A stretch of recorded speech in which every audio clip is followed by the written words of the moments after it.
Okay. All right, guys. So here's chapter 3, lesson 4. Surgery day at Trinity West. Some of us may be prepared, and some of us may not be prepared. For those of you who are not prepared, I will get you prepared. Okay.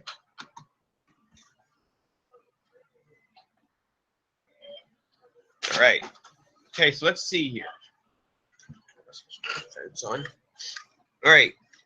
Here we are. Now, surgery day at Trinity West. So you're going to find out what happens on this day when you have surgery at this hospital. Okay? When you arrive at the hospital. Welcome to Trinity West's Surgical Center. Your caregivers are ready to take good care of you while you are here today for surgery.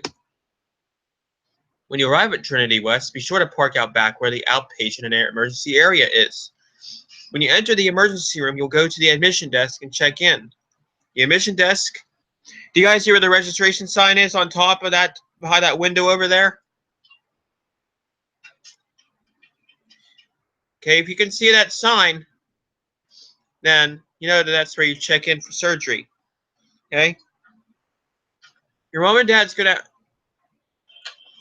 your mom or dad will give the receptionist information about you and your health, and you will be given a bracelet, and your parents will be asked to sign some paperwork as well.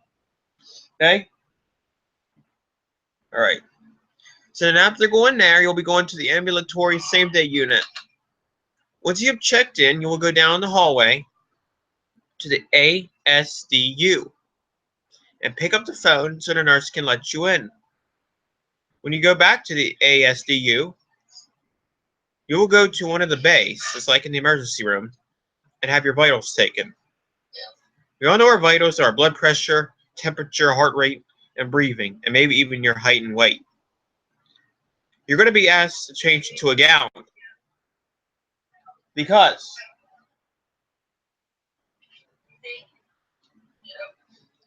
when the surgery room is very, very, very, very clean. Okay, so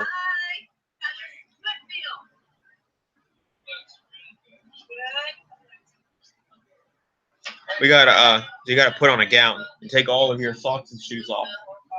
The operating room is really clean. Once you've changed your gown and had your checkup, you'll wait until it is time to go upstairs to surgery. People you will meet. One of the people you're going to meet is your anesthesiologist. Your anesthesiologist is the one who will put you to sleep for your surgery. Your anesthesiologist is the one who will also look after you during your surgery. Your anesthesiologist will ask your parents some questions about you and your health. Remember, if you have any questions about... What was that all about? Oh, bye. Sorry about that. If you have any questions about your anesthesia you will be receiving, feel free to ask your anesthesiologist. Okay? He's there to help you. He's also going to be looking after you during surgery. Your anesthesiologist will listen to your heart. Okay? Your heart's right here, and your lungs are back here.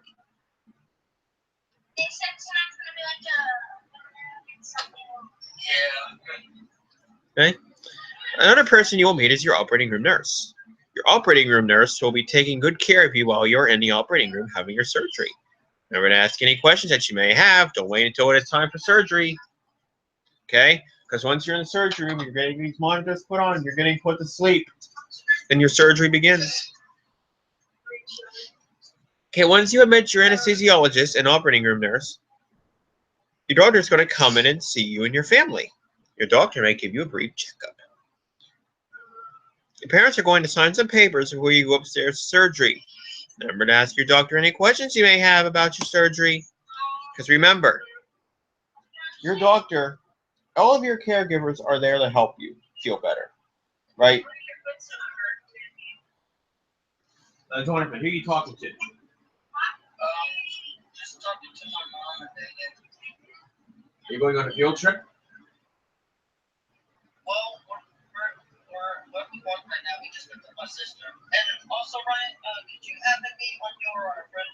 Okay.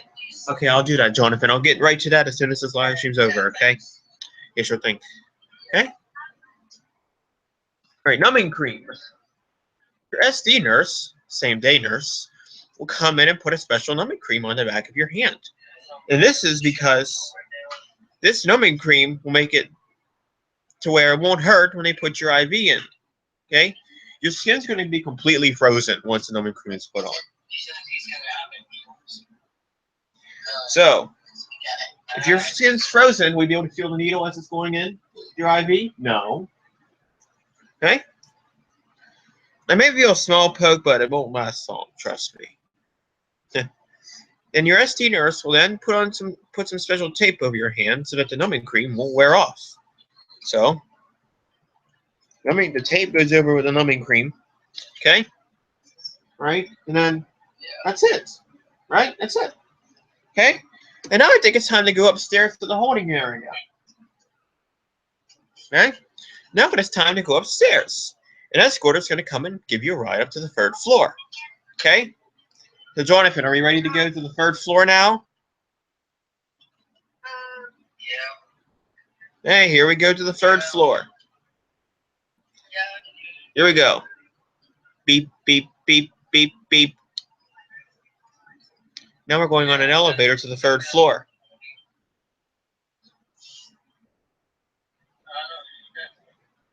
When we get upstairs to the 3rd floor, we're going to go for the automatic doors and into the holding area where you wait for your turn for surgery. As you can see, there's two big red signs on the door.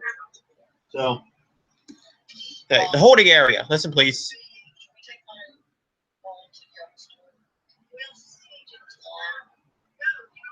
When you get to the holding area, you can either color, watch TV, clean your electronic device like your cell phone, iPad, iPod, or just hang out, relax, talk to your family, ask a question if you need to. When it is time to go, someone from the operating room will come to get you, and you will put on a special hat. Your special hat is to keep any germs from your head from going into the operating room. Lice. Germs all around you. Okay? So I think before you go to surgery tomorrow, you need to get a good bath or a shower the night before. Have a good dinner.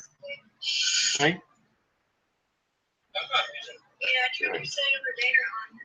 And you're not allowed to wear any clothes.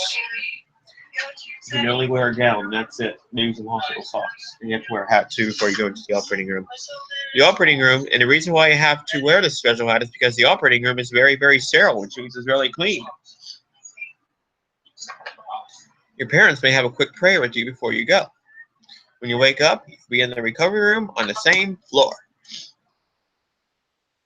Okay. Going into the operating room, you will go down the hallway that has 2 turns. So you go out for the stockroom doors in the holding area. Go right down the hallway past the elevator. Go right again, and there's the operating room right there. Hey, be on the other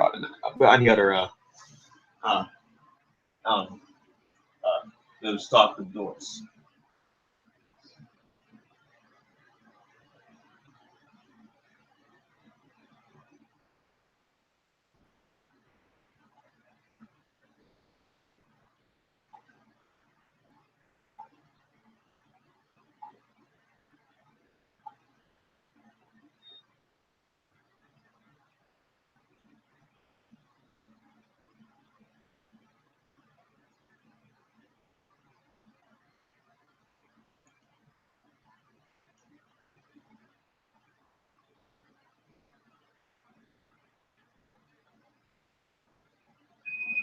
Okay, so anyways, when you get into the operating room, you'll get on the operating room table and lay down. Okay? Your operating room nurse may ask you a few questions. Remember, doctors and nurses like to double check things a lot. It helps them keep you safe. Okay, you're monitoring. Okay? Your nurses are going to put some special monitoring on your chest and on your back. And this monitoring is basically measuring how well your heart is beating and how well you are breathing while you're asleep for your surgery. A blood pressure cuff goes on your arm, right? And then the pulse oximeter will be placed on your finger as well. And all of this is to monitor you while you're asleep for surgery. Now it is time to go to sleep. When it's time for you to fall asleep, for a majority of kids, you'll receive your anesthesia medicine through a special mask. The mask may smell a bit funny, so you may get a candy flavor put inside your mask. Pick your favorite. Your anesthesiologist will place the mask over your nose and mouth, and your job is to breathe through it until you fall asleep. And before you know it, you will be sleeping. Sweet dreams. Another way for you to fall asleep is by using medicines from your IV. Whichever way you choose to fall asleep, or how your anesthesia doctor chooses for you to fall asleep, you will be asleep for the entire surgery and you will not wake up, trust me. And after your surgery is finished, it's time to go to the hallway to the recovery room. You will stay in here for 30 to 40 minutes, maybe an hour. While you're in there, a nurse is going to check in on you to make sure everything's okay. And guess what? A little after a while, you get a popsicle to chew on. And guess what? Your surgery's now over. Okay? All right. Now it is time to go back down to the same day area or up to your room you'll be staying in overnight. Because sometimes you have to stay in the hospital overnight after you have surgery. It all depends on what surgery you had. If you are staying in the hospital overnight, you're going for a ride on the elevators shown below to your room.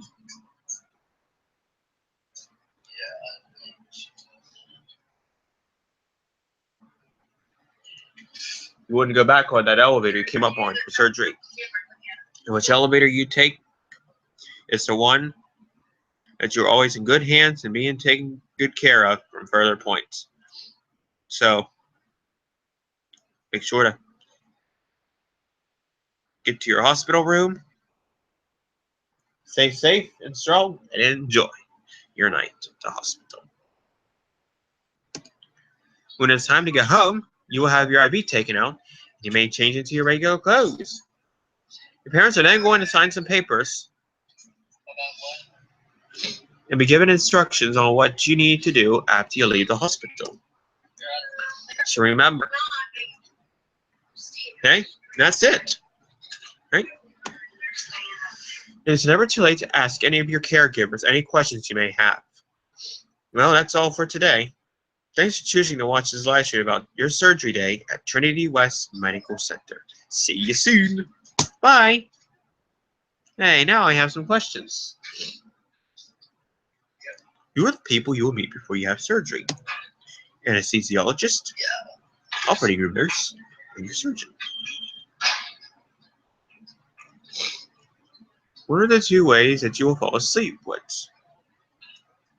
are special gas or medicines from your IV? What is the most important? What is most important to do if you need to before you go to surgery? Ask any questions you may have.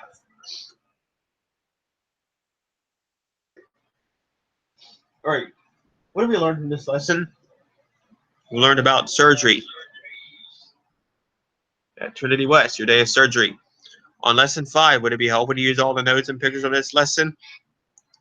Yeah, I think so too. What is the main idea of this lesson?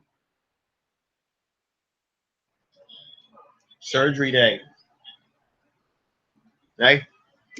All right.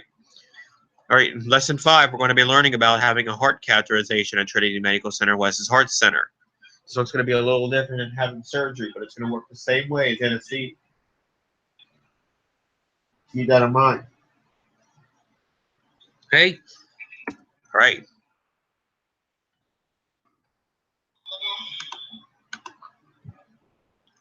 Oops, I forgot to show you guys the slides.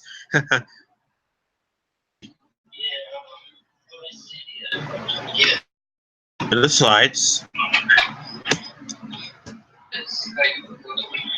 I terribly apologize for that.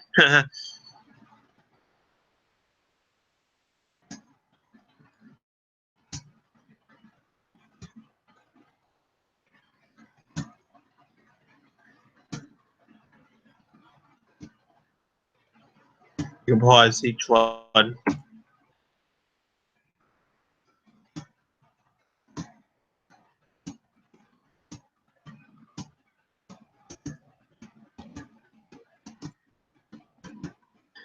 I apologize about that. Now,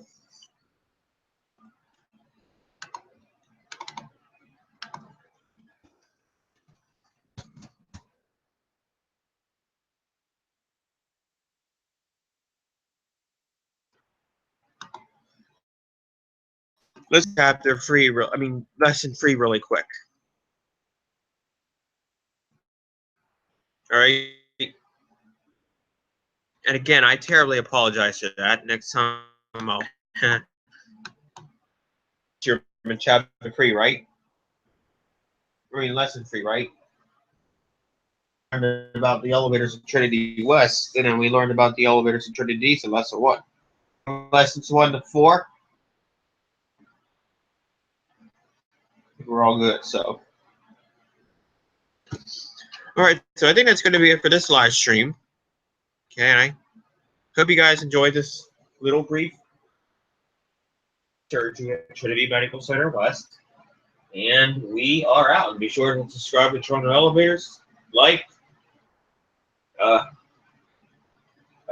I'm only doing it since Jonathan's not here. I'll do it for him then. Be sure like and subscribe. Jonathan, you there? Oh well. Thanks again, guys, for watching this live stream.